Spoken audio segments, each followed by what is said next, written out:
Hello বন্ধুরা, আজকে করব কাবলি ছোলার ঘুগনি। তার জন্য এখানে আমি কাবলি ছোলাটা ভিজিয়ে রেখেছিলাম, এখন সেদ্ধ করে নেবো একটা আলু দিয়ে। এখানে মিক্সার গ্রাইন্ডারে আমি একটা টমেটো, একটু আদা কুচি আর বেশ কিছুটা কাঁচা লঙ্কা দিয়ে একটা পেস্ট করে নেব।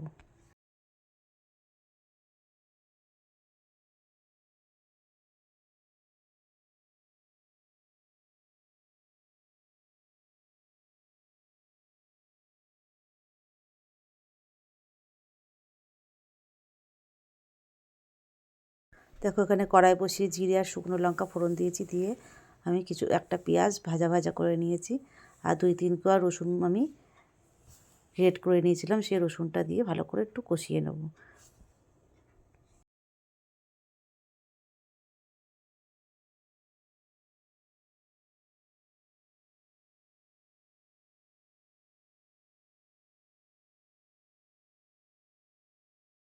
দেখো পেঁয়াজটা ভাজা হয়ে গেছিলো, এবারে আমি মশলাটা দিয়ে দিয়েছি। যে মশলাটা পেস্ট করে রেখেছিলাম দিলাম পরিমাণ মতো নুন, পরিমাণ মতন হলুদ দিয়ে ভালো করে কষিয়ে নেব। নিয়ে যে আর একটা টমেটো আমি কেটে রেখেছিলাম, এখানে 2টো টমেটো ব্যবহার করেছি, একটা পেস্টে দিয়েছি আর একটা এর মধ্যে দিয়ে দিলাম। এখন দিয়ে একটু জিরের গুঁড়ো দেবো, অল্প করে ধনের গুঁড়ো দেবো, দিয়ে ভালো করে কষিয়ে নেব।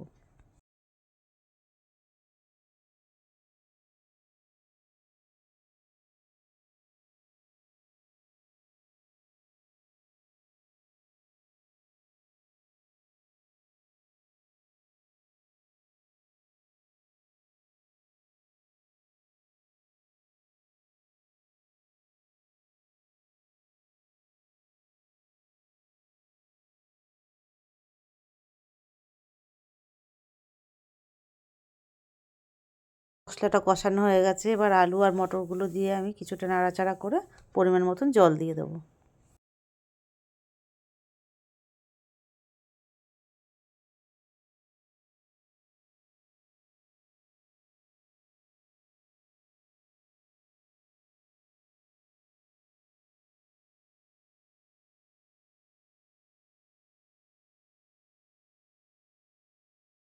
দেখো একদম ঘুগনিটা হয়ে এসেছে, এবার আমি কিছুটা গরম মশলা দিয়ে দিয়েছি।